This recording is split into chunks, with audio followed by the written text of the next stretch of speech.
Indian army में कई course हैं और खासतौर से एक कोर जिसको 15 कोर या फिर चिनार कोर बोलते हैं, ये हर वक्त सुर्खियों में रहता है। ये वो कोर है जो खासतौर से कश्मीर में ऑपरेट करता है। आज हमारे साथ एक खास मेहमान है हमारी शो पे, लेफ्टिनेंट जनरल KJS ढिल्लन, युद्ध सेवा मेडल, विशिष्ट सेवा medal, general officer commanding 15 core.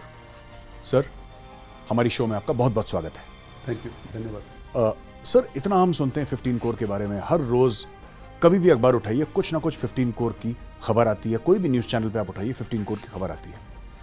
15 core का इतिहास क्या है सर, इसकी हिस्ट्री क्या है, कब से शुरू हुआ, क्या थिंकिंग थी कि 15 कोर बनाया गया और अब 15 कोर जो आकर है, इसके बारे में जरा रोशनी डालें सर इसके ऊपर। अगर मैं सही में आपको बताऊं तो 15 कोर का जन्म ही युद्ध के लिए हुआ था। सबसे पहले 15 कोर 1916 में फर्स्ट वर्ल्ड वॉर में युद्ध के लिए रेस की गई। इसने फर्स्ट वर्ल्ड वॉर में हिस्सा लिया और इमीडिएटली फर्स्ट वर्ल्ड वॉर के बाद इसको डिमोबिलाइज कर दिया गया। फिर जैसे कि मैंने पहले बताया, जब सेकंड वर्ल्ड वॉर हुई, 15 कोर का पुनर्जन्म हुआ, रीबर्थ हुआ। 1942 में 15 कोर फिर से रेस की गई जी।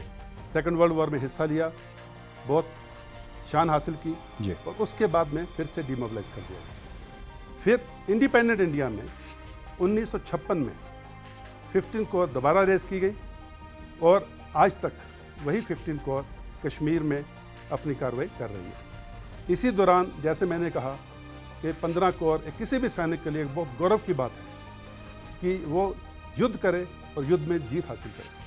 15 कोर ने 1971, 1965, 1999 की कारगिल का युद्ध और 1989 से अभी जो काउंटर टेररिज्म चल रहा है आतंकवादियों के खिलाफ, इस सब में बढ़ चढ़ के हिस्सा लिया और एक बहुत ही गौरवमय और सर्वनीय इतिहास 15 कोर का या चिनार कोर का है। सर, 3 दशक हो गए, 30 साल से कश्मीर आतंकवाद से जूझ रहा है और 15 कोर 30 सालों से लगातार यहाँ पे आवाम के साथ खड़ी है, आतंकवादियों के खिलाफ लड़ाई लड़ रही है सर, और कई बलिदान भी दिए हैं। आप इसका आकलन कैसे करते हैं? आप कैसे बताएंगे हमारी ऑडियंस को, हमारे दर्शकों को, कि ये पिछले 30 सालों में खासतौर से आतंकवाद के खिलाफ जो लड़ाई हुई है, मुहिम चली है, उसमें कश्मीरियों का योगदान और भारतीय सेना का योगदान क्या रहा है सर? देखिए, जैसे कि पूरा देश जानता है, पाकिस्तान ने भारत के साथ 1947, 1965, 1971, फिर 1999 में जी जितने भी युद्ध किए उसमें उनकी शिकस्त हुई और भारतीय सेना हमेशा विजय रही। जब पाकिस्तान ने ये जान लिया कि कन्वेंशनल लड़ाई में वो भारत की माइट का सामना नहीं कर सकता, तो उसने फिर जनरल ज़िया उल हक के टाइम से ऑपरेशन टोपक, जिसके बारे में बहुत कुछ लिखा गया है, उस 1989 के बाद से जो जिस 3 दशक की आप बात कर रहे हैं, कश्मीर में उन्होंने टेररिज्म का एक दौर लेकर आए। ये मैं 1988 से यहाँ पर पोस्टेड हूँ, कई बार पोस्टेड रहा हूँ। मैंने ये शुरुआती दिन देखे हैं 1989-90 के। शुरू में ये एक पाकिस्तान की तरफ से प्योर टेररिज्म का एक्ट था। उसके बाद में धीरे धीरे इसमें Hurriyat, Jamaat Islami, hawala, drug abuse, radicalisation, stone pelting, the various shades of terrorism spotting इस पूरे 30 सालों के दौरान रहे हैं। इस पूरी जगह पे जितना भी पूरा 30 साल का जो वक्फा रहा है, इसमें इंडियन आर्मी और कश्मीर का अवाम हमेशा कंधे से कंधा मिला करके हम साया की तरह खड़े रहे। चाहे वो टेररिज्म था, चाहे वो पाकिस्तान से भेजे हुए आतंकवादी जो सिविलियन को मार रहे थे, और सिक्योरिटी फोर्सेस के साथ तो हर रोज़ इनकाउंटर चलते रहते हैं। इसके अलावा जो ड्रग्स, एक पूरी की पूरी पीढ़ी नष्ट हो जाती है ड्रग्स से, और आज के दौर में पाकिस्तान कश्मीर की एक पूरी पीढ़ी को नष्ट कर रहा है सिर्फ ड्रग्स के कारण। उसके बाद में जो रेडिकलाइजेशन हुई, कश्मीर एक इतना बढ़िया इलाका है, कश्मीरी एक इतना खूबसूरत इंसान है, इतना इंटेलेक्चुअल और इंटेलिजेंट जितना कश्मीरी है, उसके मुकाबले में किसी भी पूरी दुनिया में इतना इंटेलिजेंट और इतना इंटेलेक्चुअल पर्सन मैंने नहीं देखा। वो एक आर्टिस्ट है, वो एक कलाकार है, वो हर चीज़ में खुशी जाहिर करता है।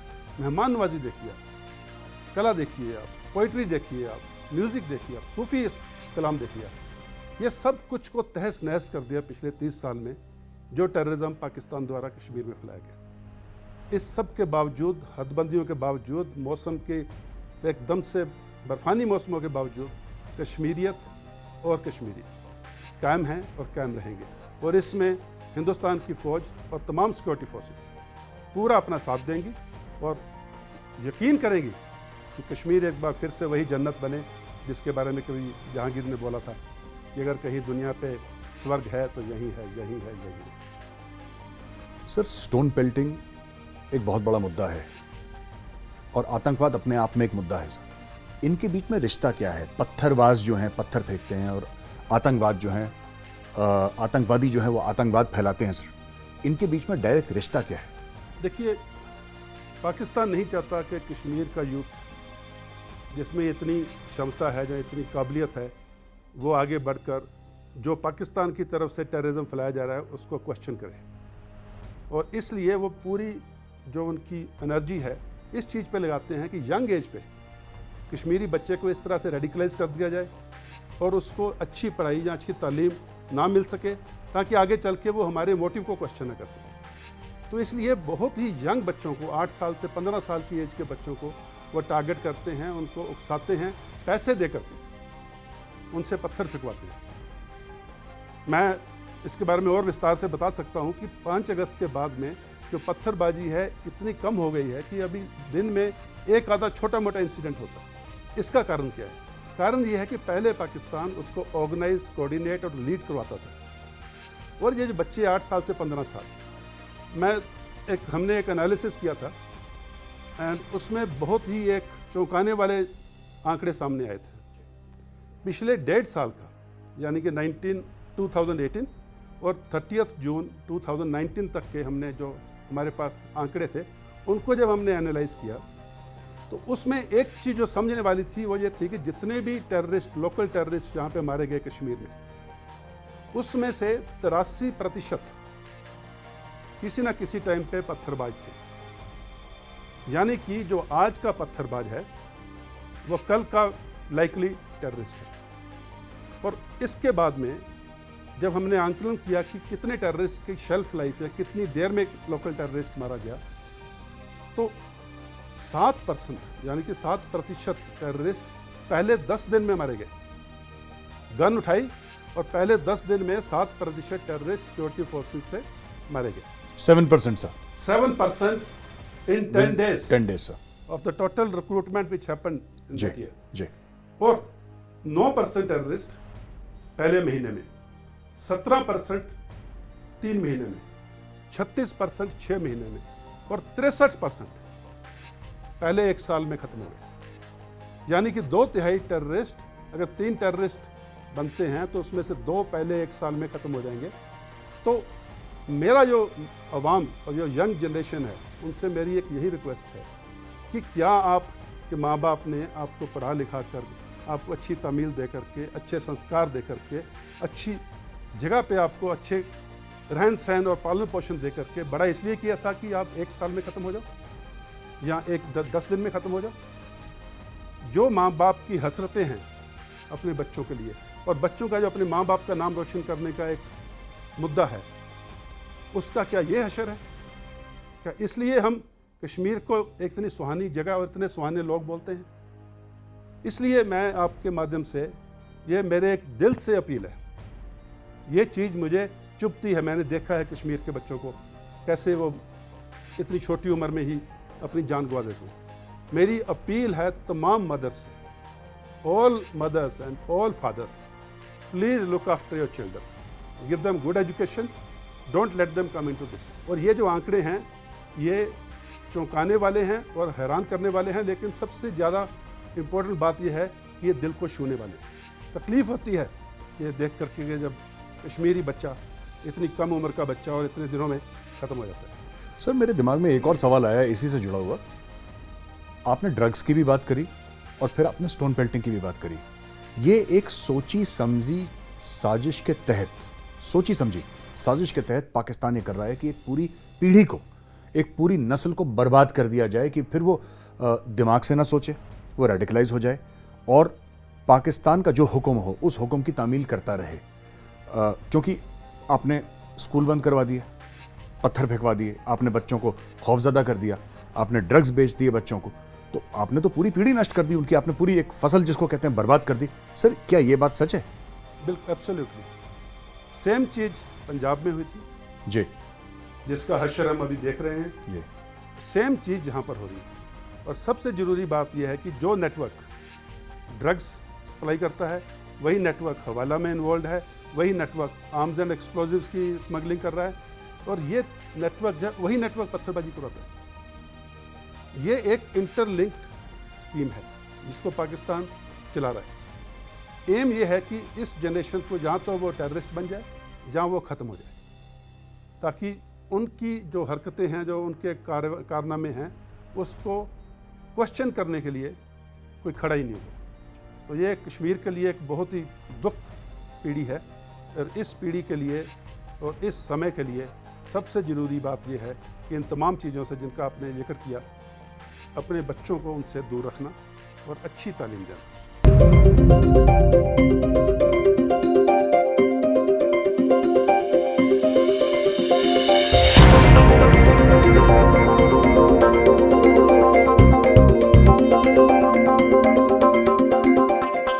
सर 5 अगस्त को धारा 370 खत्म कर दी गई। उसके बाद पाकिस्तान ने बहुत ये कहा कि साहब खून की नदियां बहेंगी और भारत एक बारूद के ढेर पे बैठा है, और बड़ी बड़ी वहां से धमकियां भी आईं। पर हमने ये देखा है कि अभी तक जितने भी ये दिन हुए हैं सर, जब से 370 हटाया गया, तब से देखा है कि स्थिति काफी नियंत्रण में है। पाकिस्तानी कुछ भी बोले सर टीवी पे, कुछ भी बोले, क्योंकि वो कभी कश्मीर आए नहीं सर, उन्होंने कभी देखा नहीं, तो उनको जो भी व्हाट्सएप पे जो फॉरवर्ड कर देता है, यूट्यूब पे जो दिखा देता है, देख लेते हैं वो लोग। They have no real ground knowledge. मैं आपसे पूछना चाहता हूं, आप इस हालात को कैसे आंकते हैं सर? आपके हिसाब से हालात कैसे हैं कश्मीर के? देखिए, आर्टिकल 370 जाने के बाद 5 अगस्त के बाद जो सिक्योरिटी फोर्सेस, सिविल एडमिनिस्ट्रेशन की एक बहुत कोऑर्डिनेटेड तरीके के साथ पूरी सिचुएशन को हैंडल किया गया। एंड जैसे कि अंग्रेज़ी में बोलते हैं कि proof of the pudding lies in its eating, और इसलिए आज करीब करीब 80 दिन होने को आए, एक भी कैजुअलिटी सिक्योरिटी फोर्सेस के कारण नहीं हुई। ये कश्मीर के पूरे इतिहास का सबसे पीसफुल और शांति में समा रहा है, जबकि कैजुअलिटी नहीं हुई। जो कैजुअलिटी हुई, जहाँ तो वो टेररिस्ट ने की, जहाँ फिर टेररिस्ट मारे गए। सिविलियन कैजुअलिटी इस पूरे दौरान सिक्योरिटी फोर्सेस के कारण नहीं हुई। Coming back to the question, article 370 जाने के बाद में सबसे ज़रूरी था कि अवाम को किसी किस्म की कोई तकलीफ ना हो। उसमें सिविल एडमिनिस्ट्रेशन ने बहुत अच्छा योगदान किया। पूरी fair price shops, public distribution system, hospitals, dispensaries and the medical shops, chemist shops, all the shops where the baby food, the mother nutrition and other aspects, ये तमाम दुकानें पूरे जोर शोर से खोली गई। बैंकिंग सिस्टम, ATMs, सारे ATMs में पैसा हर रोज़ भरा जाता था। और सिक्योरिटी फोर्सेस, तमाम सिक्योरिटी फोर्सेस शामिल उसमें, army, JKP, CRPF, ITBP, BSF, उन्होंने ये माहौल ऐसा प्रदान किया कि कोई भी अपनी रोज़मर्रा की ज़िंदगी में अपना काम कर सकता है। ये एक बहुत कोऑर्डिनेटेड तरीके से सिविल एडमिनिस्ट्रेशन और सिक्योरिटी फोर्सेस ने इसको अमल में लाए और पीस हासिल किया। इसमें मैं आपको बताना चाहता हूँ कि जो सिनर्जी रही सिक्योरिटी फोर्सेस में, जो कोऑर्डिनेशन रहा, वो पहले दिनों में हम हर रोज़ शाम को मिलते थे। एडवाइज़र साहब, सेल्फ, DGP साहब, chief secretary, home secretary, IGP, ADGP law and order, CRPF, BSF and divisional commissioner, हम तमाम लोग हर रोज़ शाम को मिलते थे। जो पिछले 24 घंटे की कार्रवाई थी उसका आंकलन करते थे, और अगले 24 घंटे या अगले 72 घंटे के बारे में सोच विचार करके कैसे कार्रवाई करनी है। तो ये एक बहुत ही अच्छा कोऑर्डिनेटेड तरीका रहा, जिसका असर आपके सामने है, रिजल्ट्स आपके सामने हैं। और आज की तारीख में कश्मीरी ने हिम्मत दिखाई है, ये बात सबसे ज़रूरी है। अगर कश्मीरी अवाम अगर हिम्मत नहीं दिखाता तो जो सिचुएशन इतनी पीसफुल आज है, ये शायद ना होती। तो I would like to thank the अवाम of Kashmir on this aspect. जी सर, एक क्वेश्चन इससे ही निकलता है, एक सवाल इससे ही निकलता है। अक्सर हम ये देखते हैं कि पाकिस्तानी पॉलिटिशियंस बाहर जाते हैं, विदेश में जाते हैं, इंडियन टीवी चैनल्स पे भी आते हैं सर, कहते हैं साहब कश्मीर में कर्फ्यू लगा है। हम जब एयरपोर्ट से आए सर यहाँ पे, तो हम तो ट्रैफिक जाम में फंस गए। और बार बार मैं वही चीज़ सोचता हूँ कि ये लोग कहते हैं कि ये प्रोपोगेंडा क्यों कर रहा है पाकिस्तान, ये झूठ क्यों बोल रहा है कि कर्फ्यू लगा है।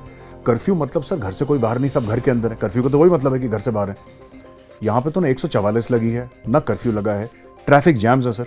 जो रास्ता बीबी कैंट पे हम लोग बैठे हैं सर, एयरपोर्ट से बीबी कैंट आने में मुश्किल से 25 मिनट लगते हैं सर, हमें 1.5 घंटा लग गया। गाड़ी फंसी रही सर, इतनी ट्रैफिक, लोग जा रहे हैं, खरीद फरोख्त हो रही है, बच्चे जा रहे हैं इधर उधर, माँ बाप ले जा रहे हैं बच्चों को, फैमिलीज जा रही हैं। ये प्रोपोगेंडा क्यों करता है पाक, कारण क्या है सर प्रोपोगेंडा करने का? देखिए, पाकिस्तान की कश्मीर पॉलिसी ही प्रोपेगेंडा पे डिपेंडेंट है।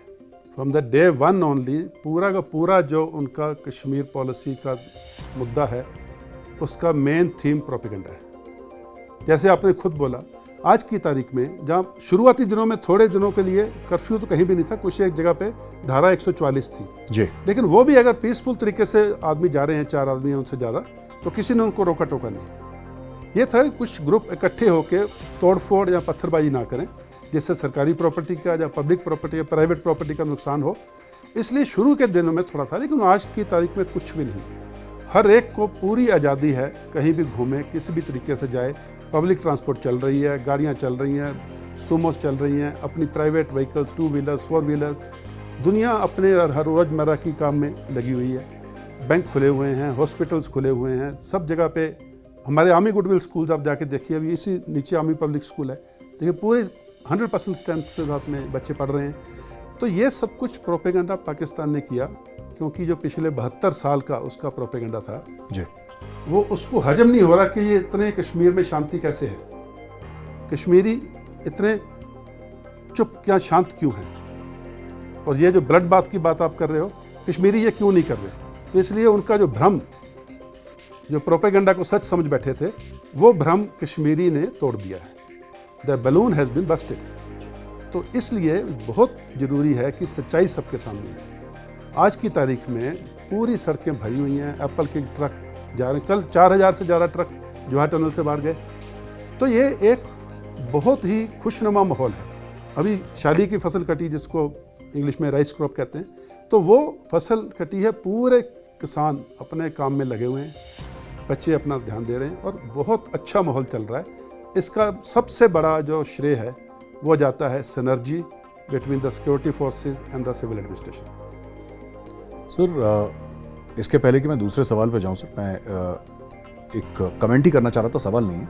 एक तो जो मैंने सर तालमेल देखा है यहाँ पे आर्मी, पुलिस और एडमिनिस्ट्रेशन का 15 कोर एरिया में, ये हिंदुस्तान में कहीं और देखने को मिलता नहीं है कि there is no fight for credit. हम भी देखते हैं प्रेस रिलीजेज जो हैं, 3 अगर आतंकवादी मारे गए हैं, 3 दहशतगर्द टेररिस्ट मारे गए हैं, तो इसमें कभी ये नहीं आता कि जेके पे पुलिस ने मारा, आर्मी ने मारा, सीआरपीएफ ने मारा। इसका भी क्या बहुत बड़ा हाथ है कि लोग कह रहे हैं कि ठीक है, we are working towards the national cause, हम देश का काम कर रहे हैं। इसमें आर्मी ये नहीं कहेगी मैंने मारा है, इसने पुलिस या सीआरपीएफ, कोई अपना झंडा ऊंचा नहीं कर रहा, सब कह रहे हैं कि देश का झंडा सबसे ऊंचा है और हम मानते हैं। ये भी एक कारण है सर? यही एक कारण है। हम जो भी army, JKP, CRPF, intelligence agency, civil administration, we work like this, the whole of nation approach. देश सबसे पहले, individual credit, individual organisation, individual institutions, no. एक हिंदी मूवी का डायलॉग था, हम ही हैं तो क्या हम हैं, तुम ही हो तो क्या तुम हो। बिल्कुल। तो ये डायलॉग शायद हमको दिन में 6 बार याद होता है। हम एक दूसरे से, मैं और डीजीपी साहब या चीफ सेक्रेटरी साहब या एडवाइज़र साहब, हम शायद दिन में 5 से 7 बार बात करते हैं। शामिल है उसमें कभी रात को 2 बजे जरूरत पड़े तो 3 बजे भी फ़ोन करते हैं। कभी कोई हिचकिचाहट नहीं है। और जो हमारे रैंक एंड फाइल हैं, जो नीचे हमारे कंपनी लेवल या बटालियन लेवल के ऑपरेशन करते हैं, और उस तरफ एसएचओ लेवल या एसपी, इंस्पेक्टर, डीएसपी लेवल, उन सब में भी यही भावना है। क्रेडिट नाम की कोई चीज़ ही नहीं है, क्योंकि क्रेडिट किस बात का है? क्रेडिट है कश्मीर में अमन का। जब एम अमन है तो इंडिविजुअल क्रेडिट से बात नहीं चलेगी। और ये बात हर एक जवान, हर एक सिविल सर्वेंट के दिमाग में पूरी तरह से मुकम्मल तौर से बसी हुई है कि कश्मीर की खुशहाली, कश्मीर में अमन इज़ द एम, बाकी सब चीज़ नीचे है। And like I said, it's a whole of nation approach. पूरा देश, पूरे देश की जनता, सेंट्रल गवर्नमेंट, ऑल एजेंसीज, हमें 100% कोऑपरेशन मिलती है अपने काम को बखूबी निभाने के लिए। देखिए, इसमें टेररिस्ट जो हैं, आतंकी जो हैं, वो हिंदुस्तान की सिक्योरिटी फोर्सेस का सामना नहीं कर पाते। जब भी हमारे सामने आते हैं तो मरते हैं। और गरीब आवाम को, गरीब कश्मीरी को धमका करके, उसको दबा करके, उसके ऊपर वहशियाना तरीके के इंटिमिडेशन करना, या उसको धमकाना कि आप अपने एप्पल नहीं तोड़ेंगे, आप बाहर से जो आने वाले ट्रक्स हैं उसमें अपने एप्पल नहीं भेजेंगे, आप स्कूल नहीं जाएंगे। बाहर से आने वाले ट्रक से मुझे याद आया, कश्मीरी कल्चर में मेहमान नवाजी एक बहुत ऊंचे दर्जे की एटीट्यूड है, या एक उनका एक जज्बा है। और यहाँ पे जो बाहर से आने वाले ट्रक हैं, उनके ड्राइवरों को कत्ल किया जा रहा है, उनके ट्रकों को जलाया जा रहा है। क्या यही जिहाद है? ये तो जिहाद नहीं, जहालत है। तो कश्मीरी कल्चर को ब्रेक किया जा रहा है। कश्मीरी के घर में आप जाइए, पूरा परिवार आपको इतने खुशी से आंखों पे बिठाते हैं। और यहाँ पे कोई हमारा मेहमान आता है कश्मीर में, इसलिए आता है कि जो कश्मीरी किसान है उसके एप्पल को बाहर ले जाने के लिए, अच्छा रेट दिलाने के लिए, और ये आतंकी उसको कत्ल कर देते हैं, जला देते हैं ट्रक को। ये कश्मीरियत नहीं है। और बाकी coming back to the point कि टैक्टिक्स और ये, इसका मतलब क्या है? मतलब यह है कि कश्मीरी इस प्रोग्रेसिव टाइम में हिस्सेदार बनना चाहता है। जो उसने अपनी फसल उगाई है, अभी 6 महीने के बाद फसल तैयार हुई है, उसको बेच के अपना कमाई करके अपने बच्चों को पढ़ाना चाहता है, अच्छी ज़िंदगी देना चाहता है। लेकिन पाकिस्तान के आतंकी यह नहीं चाहते। वो चाहते हैं कश्मीरी उसी लेवल पे रहे ताकि उसमें इतने सोचने की शक्ति ना आ सके, और वो उसको अपने ट्रेड में या अपने बिजनेस में या अपनी दुकानदारी में मुनाफा कमाते हुए नहीं देखना चाहता। कश्मीरियों में इस बात के खिलाफ इंतहा गुस्सा है। एक बच्चे की तरह पालता है अपने सेब के बगीचे को। जब वो बच्चा जवानी पे आता है तो कोई उसको आगे बोलता नहीं, इसको मैं खत्म कर दूंगा, जला दूंगा इसको मैं। एक बाप के नाते उसके दिल पे क्या गुजरती है। तो आतंकियों की जो टैक्टिक्स जो है, इसका कारण कुछ भी रहा हो, इसका रिजल्ट ये है कि कश्मीरी आज की तारीख में उनके खिलाफ हैं, और वो नहीं चाहते कि किसी किस्म से भी आतंकी हमारे रोज़मर्रा की ज़िंदगी में दखल दे। सिक्योरिटी फोर्सेज ने इसके ऊपर पूरा इंतजाम किया है, पूरा सिक्योरिटी दिया है और पूरी प्रोटेक्शन दी गई है। गवर्नमेंट का इनिशिएटिव नेफेड, उन्होंने अच्छे रेट के ऊपर कश्मीर में सेब की फसल को खरीदा, और कश्मीरी और immediate deposition of money in their account, उससे बहुत खुश है। और आगे चल के ये इनिशिएटिव जो है अखरोट के ऊपर भी लागू किए जा रहे हैं, और कुछ एक और स्कीमें हैं जिससे कि कश्मीर का फार्मर अपनी फसल का पूरा मुनाफा कमा सके।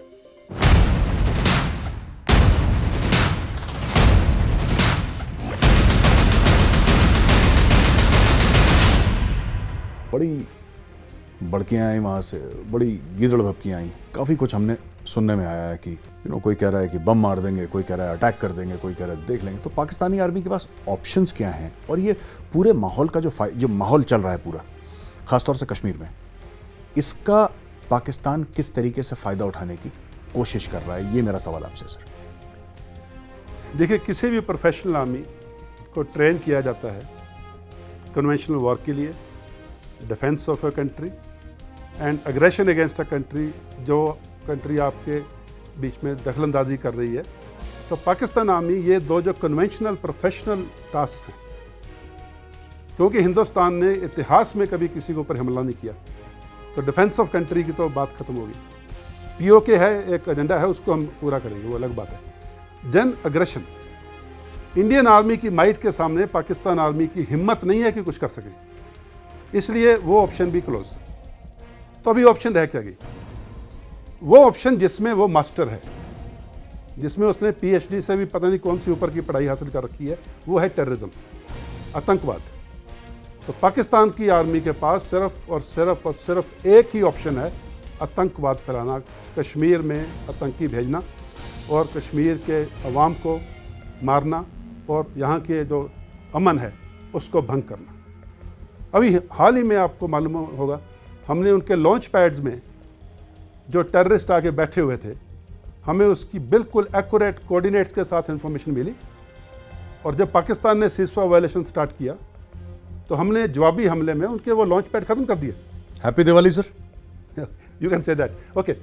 एंड ये जो है टेररिस्ट किसी भी हालत में हम कश्मीर में आने नहीं देंगे। जहाँ तो घर में घुस के मारेंगे जैसे प्रधानमंत्री जी कहते हैं, जो किया, जहाँ एलसी पे मारेंगे, अगर किसी तरीके से अंदर आ जाते हैं तो फिर घाटी के अंदर मारेंगे।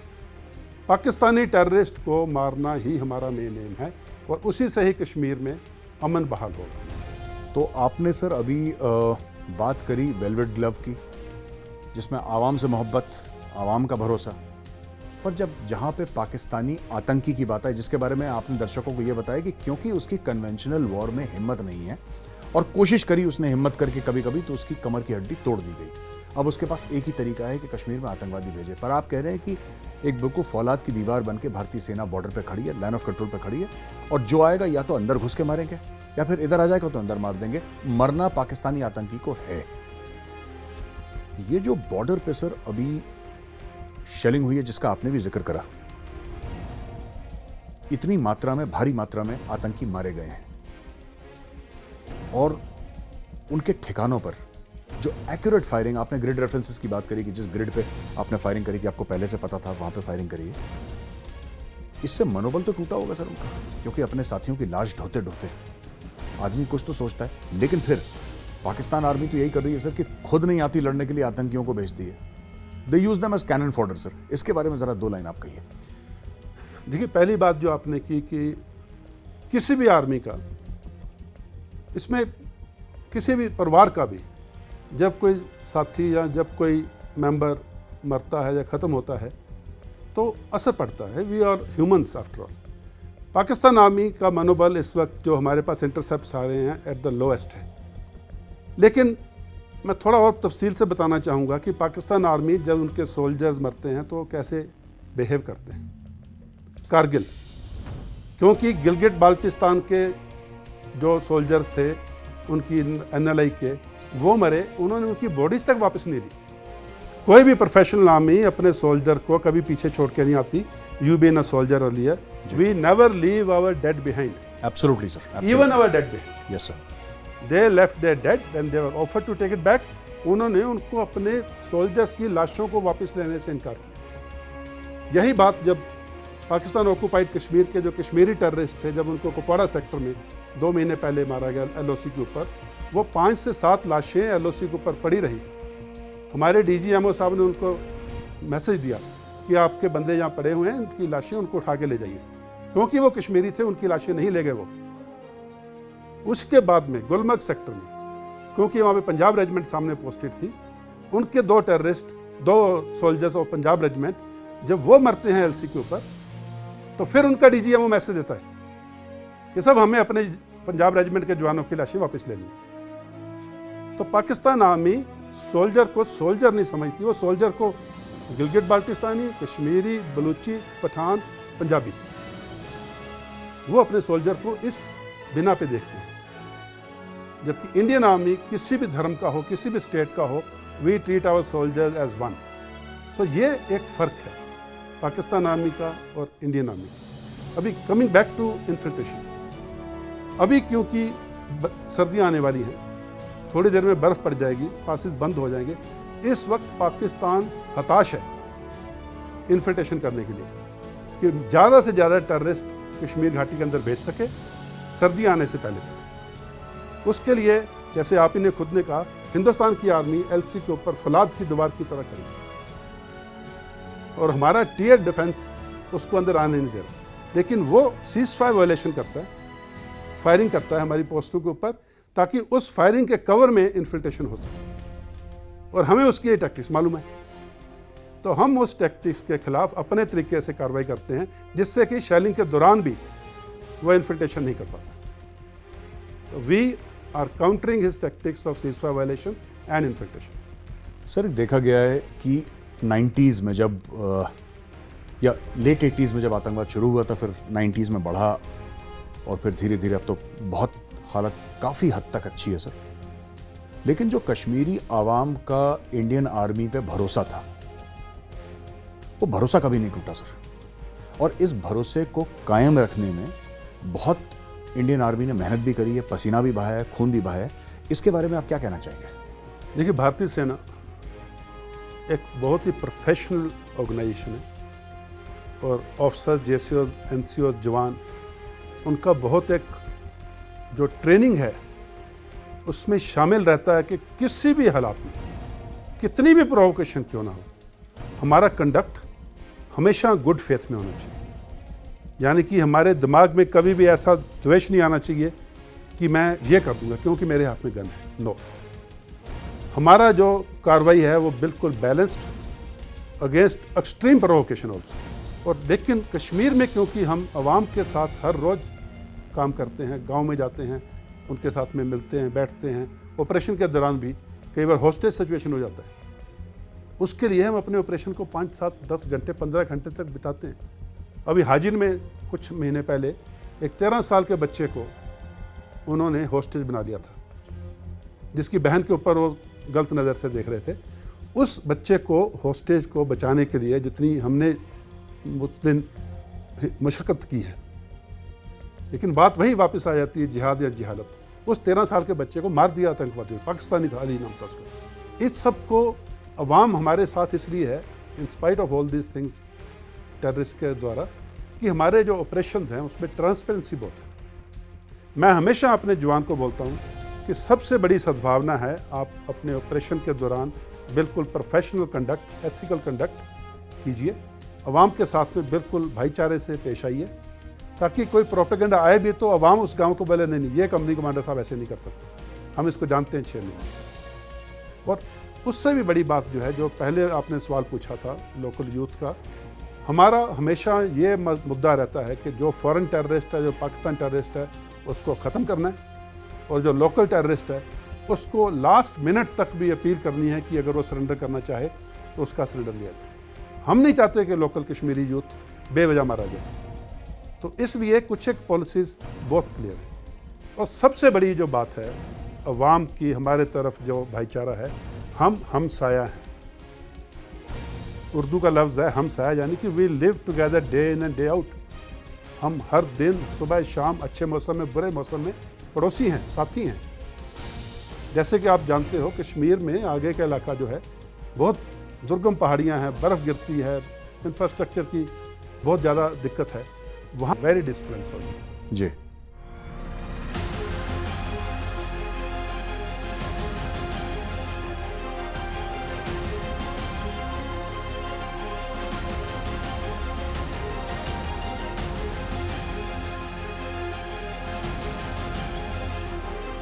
सद्भावना के बारे में हम अक्सर सुनते हैं ऐसे मीडिया में।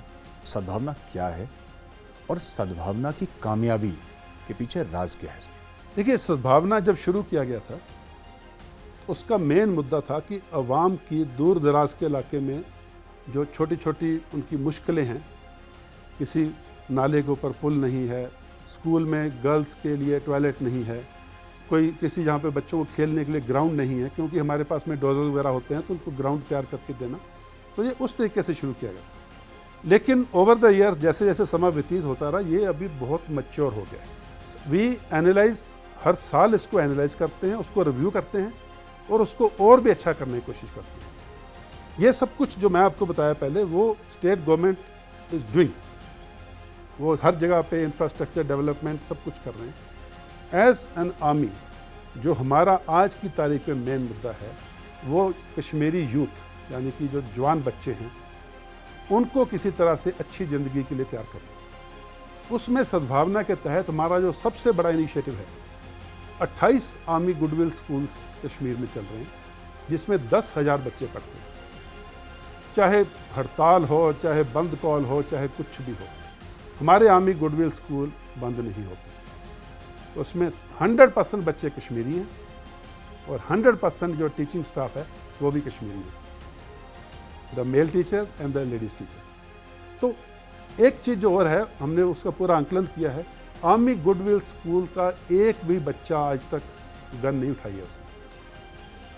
तो ये जो बच्चे हमारे आर्मी गुडविल स्कूल में पढ़ के निकले हैं, एटलीस्ट उनके लिए एक सुंदर भविष्य कैंप किया गया है, क्योंकि उनकी नींव मजबूत होगी आर्मी गुडविल स्कूल में। तो काफ़ी दिन ये इनिशिएटिव चला। फिर हमें लगा कि 10वीं या 12वीं में पास करके लड़का चला गया, उसके बाद में हम उसको फॉलो थ्रू नहीं कर पा रहे थे। तो फिर से रिव्यू के दौरान हमने सोचा कि तो 12वीं का लड़का जो क्लियर करता है स्कूल, उसको ट्रेनिंग दी जाए ताकि वो अच्छे इंजीनियरिंग कॉलेज में या अच्छे मेडिकल कॉलेज में अपने आप को मेरिट में ला सकें। तो हमने यहाँ पे एक इनिशिएटिव शुरू किया, super 30 and super 50, with some of our corporate social responsibility partners. उसमें बच्चों को एक पैसा भी नहीं देना, उनका लिविंग एकोमोडेशन, उनका खाने पीने का बंदोबस्त, उनका कोचिंग, उनकी एक्स्ट्रा ट्यूशन, उनका फॉर्म भरना, सब कुछ आर्मी करती है। और मैं आपको ये चीज़ बड़े फ़ख्र के साथ बता सकता हूँ कि 30 में से 27 से 28 बच्चे टॉप IITs, NIITs और अच्छे इंजीनियरिंग कॉलेज में पूरे इंडिया में इंक्लूडिंग कश्मीर एडमिशन लेते हैं। मेडिकल कॉलेज की तैयारी हो रही है। और अभी पहला बैच जो है, जो आज से 4-5 साल पहले गए थे इंजीनियरिंग कॉलेज में, उनकी हमने वहाँ तक जाके फॉलोअप किया कि उनकी प्लेसमेंट्स कैसी हुई हैं। और मुझे अगेन खुशी होती है कि एकदम फर्स्ट क्लास प्लेसमेंट्स मिली हैं उन बच्चों को जो हमारे आर्मी गुडविल स्कूल या सुपर 30 या सुपर 50 इनिशिएटिव से निकल कर गए हैं। लेकिन इस सब के साथ साथ एक बहुत जो कश्मीर की सोसाइटी में एक घुन या कीड़े की तरह जो बात काट रही है यूथ को, वो है ड्रग्स, जो पाकिस्तान से आती है। तो ड्रग एडिक्शन के लिए भी हमारा सद्भावना के तहत एक बहुत जोर शोर से कैंपेन चल रहा है। पहले education against the drug abuse, then drug de addiction. तो ये चंद एक चीज़ें हैं जो सद्भावना के तहत, और ये हमको फिर मैं जो हमसाया वाली बात मैंने की, ये कश्मीरी और जवान को जोड़ते हैं, आप एक दूसरे के साथ एक दूसरे के ऊपर भरोसा करने का मौका देते हैं। सर, आप 80s में आए थे कश्मीर पहली बार एज अ यंग ऑफिसर, आप 80s में आए थे। अब हम 2019 में बैठे हैं सर, क्या फ़र्क देखते हैं उस कश्मीर में और आज के कश्मीर में? देखिए, कश्मीर तब भी जन्नत था, कश्मीर आज भी जन्नत है। कश्मीरी तब भी एक बहुत ही दिल खुश और लवेबल पर्सन था, कश्मीरी आज भी एक बहुत दिल खुश और लवेबल पर्सन है। जो तब्दील हुआ है वो माहौल तब्दील हुआ है। उस टाइम पे कश्मीर में लड़के लड़कियां, बच्चे, बूढ़े बुजुर्ग अपना अपना काम करते थे, खुश रहते थे, शाम को वापस घर में आते थे और अपना आनंद से ज़िंदगी व्यतीत करते थे। फिर ये टेररिज्म का दौर आया। टेररिज्म में कुछ हदबंदियां हुई। सबसे पहले उन्होंने स्कूल जलाने शुरू किए।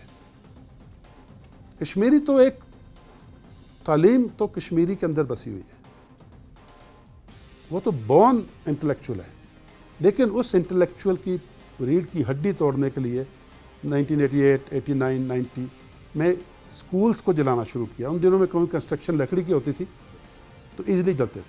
फिर लकड़ी के जो पुल थे उनको जलाना शुरू किया ताकि कश्मीरी एक दूसरे से कनेक्ट नहीं कर सके, सिक्योरिटी फोर्सेस एक जगह से दूसरी जगह मूव नहीं कर सके। तशद्दुद होनी शुरू हुई, यंग बॉयज़, यंग गर्ल्स के कोल्ड ब्लडेड मर्डर्स हुए। ये कश्मीरी सोसाइटी में नहीं है। तो ये सब चेंज हुआ।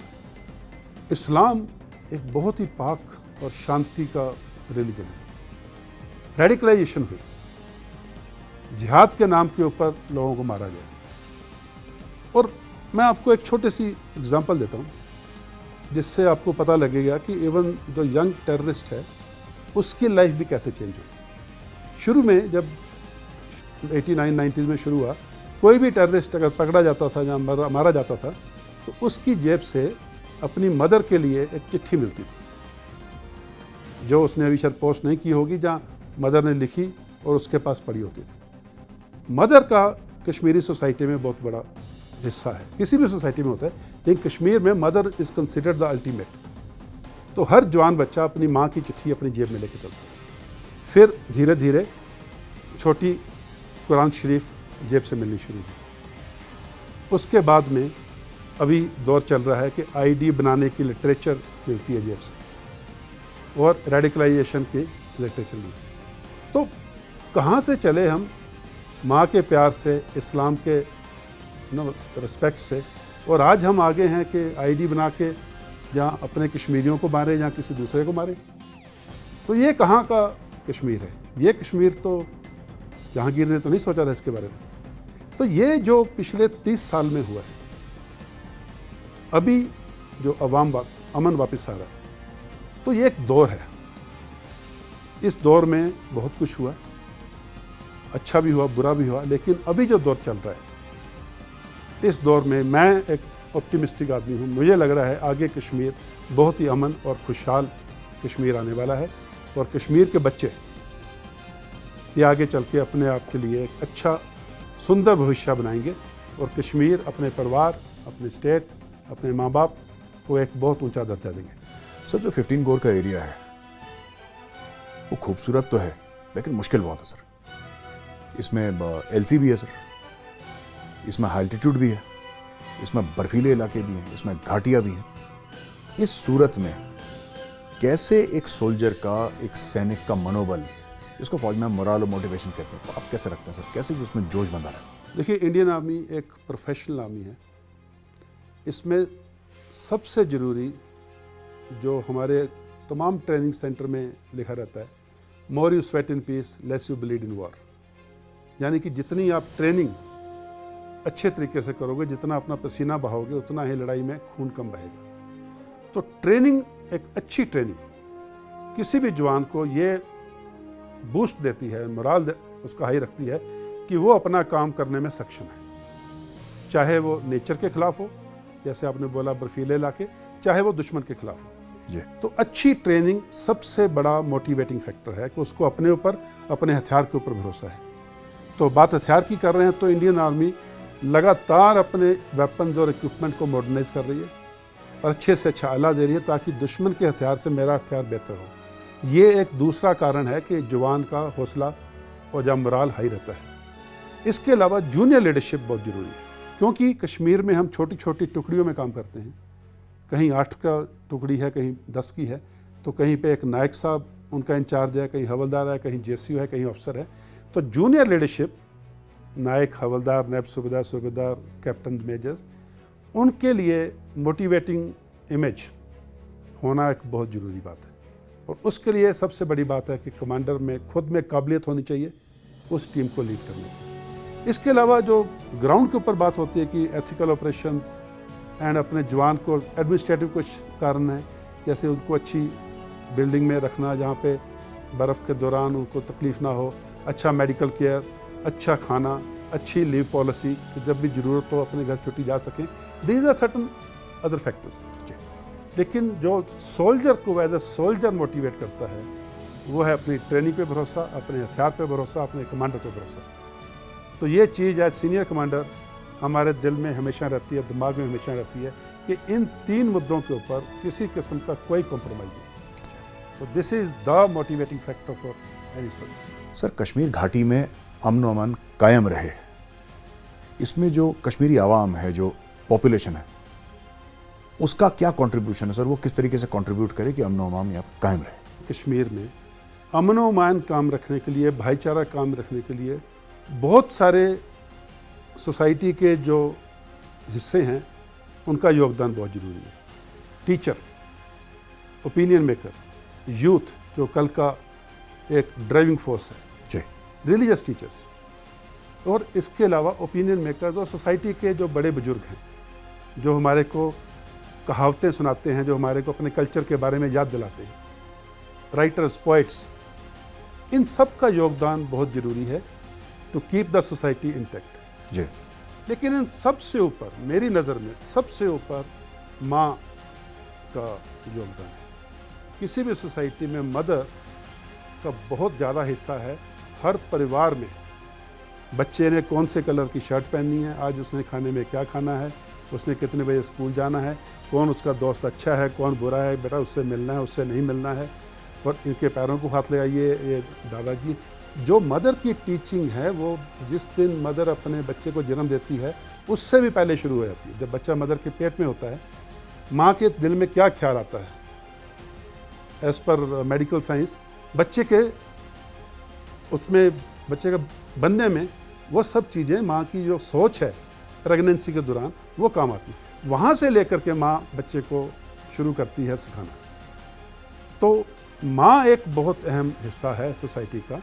और आज मैं आपके जरिए ये फिर से एक बार कश्मीर की तमाम मदर्स, जितनी भी कश्मीर की अम्मी जान, उन सब से इल्तिजा करता हूँ, रिक्वेस्ट करता हूँ कि प्लीज़ अपने बच्चों को इस दहशतगर्दी की तरफ, गन उठाने की तरफ जाने से रोकिए।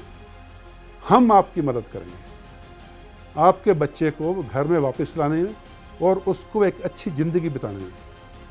सिक्योरिटी फोर्सेस, इंतजामियात तमाम आपकी मदद करेंगे। आप किसी भी नज़दीकी कंपनी ऑपरेटिंग बेस में जाके बता सकते हो, और उसके लिए हम एल्डर्स की मदद लेंगे, हम ओपिनियन मेकर्स की मदद लेंगे, हम रिश्तेदारों की मदद लेंगे, पुलिस और सिक्योरिटी फोर्सेस को मिला करके आपके बच्चे को सही सलामत आपके पास लाएंगे। तो मेरी नज़र में माँ का दर्जा भगवान के बराबर या उससे भी शायद ऊपर हो सकता है। जी सर, आपने हमसे बात करी, पर कुछ बातें हैं जो कि हमारे दर्शक जानना चाहते हैं। सर, मैं आपको ट्विटर पे फॉलो भी करता हूँ, और एक दो बातें मैं आपसे और पूछ चलूँ सर, जो थोड़ा सा कश्मीर से अलग हैं। आपको टाइनी ढिल्लन क्यों बोलते हैं सर? बिकॉज, और आई एम ग्रेटफुल कि हम लोग बैठ के इंटरव्यू कर रहे हैं सर। अगर ये इंटरव्यू खड़े होता तो मेरी गर्दन में फिर दर्द होना था। तो मैं इसलिए आपसे पूछना चाहता हूँ sir, what is the reason behind people calling you tiny Dhillon? ये कहाँ से नाम, ये नाम किसने दिया आपको? देखिए, जब मैं फौज में अफसर बन के कमीशन होके अपनी यूनिट में आया जी, मेरी unit 4th battalion the Rajputana rifles, जी, एंड बाय द वे आज जो मेरे पहले सीओ थे ब्रिगेडियर त्रिगुणेश मुखर्जी, जी। आज वो आ रहे हैं श्रीनगर में, और मेरे साथ में दिवाली के टाइम पे हमारे ऊपर उनका आशीर्वाद रहेगा जी। तो उस यूनिट में एक ट्रेडिशन थी कि जो अफसर आता है, जो उसकी लुक है, उसके बरखिलाफ उसका नाम दिया जाता है, और वो नाम वो अफसर सारी ज़िंदगी यूज़ करता है, और उसमें इनहेरेंट सिक्योरिटी भी रहती है। जी। तो मेरा, क्योंकि मैं 6.25 फुट का हूँ, तो मेरा नाम टाइनी रखा गया। अच्छा। तो मेरा नाम टाइनी रखा गया, तो वो टाइनी ढिल्लों, क्योंकि नाम ढिल्लों है। मेरे से सीनियर एक अफसर हैं, अभी हाल ही में रिटायर हुए हैं, जनरल अफसर रिटायर हुए हैं जी, वो भी 6 फुट 3 इंच के थे। जी, उनका नाम मेजर जनरल मोहनदीप सिंह घुरा था, जी। लेकिन 6.25 फुट के हैं, उनको शॉर्टी घुरा बोला गया। Shorty sir? शॉर्टी घुरा। अच्छा सर। तो मेरे से जूनियर अफसर हैं, उनका नाम मिनी रखा गया, वो भी 6.25 फुट की। So sir, tiny, shorty, mini, सब 6.25 फुट के सर? सब 6.25 फुट, एक ही पलटन में? एक ही पलटन। 4 राजरेफ सर? 4 आज। अच्छा। तो ये एक सॉर्ट ऑफ छोटा सा इतिहास है जी। और कॉल साइन भी वही है सर, टाइनी फॉर शॉर्टी? कभी भी रेडियो सेट के ऊपर हम एक दूसरे से बात करते हैं तो टाइनी फॉर शॉर्टी या शॉर्टी फॉर टाइनी, इसी में कॉल साइन भी इसी को यूज़ करते हैं। सर, बहुत बहुत धन्यवाद हमसे बात करने के लिए। दोस्तों, हम बात कर रहे थे lieutenant general KGS Dhillon, YSM VSM GOC 15 core, जिसको चिनार कोर भी कहा जाता है। और जनरल साहब ने बहुत सारी बातें करी। चिनार कोर कैसे शुरू हुआ, किस तरीके से कश्मीर में पाकिस्तान ने आतंकवाद डाला ज़बरदस्ती, किस तरीके से कश्मीरी बड़े खुश मिजाज और मेहमान नवाजी में विश्वास रखने वाले लोग हैं, और किस तरीके से अमन अमान जो है ये कायम रहे। इसमें फ़ौज क्या कर रही है, सिक्योरिटी फोर्सेस, बाकी इदारे क्या कर रहे हैं, और आम कश्मीरी क्या कर रहा है।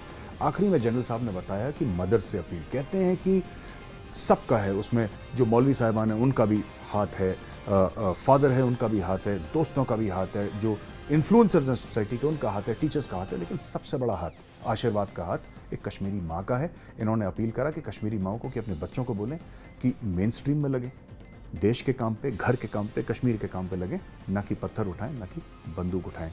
हम अपनी तरफ से और आप सब लोगों की तरफ से जनरल साहब को बहुत बहुत धन्यवाद कहते हैं। जय हिंद।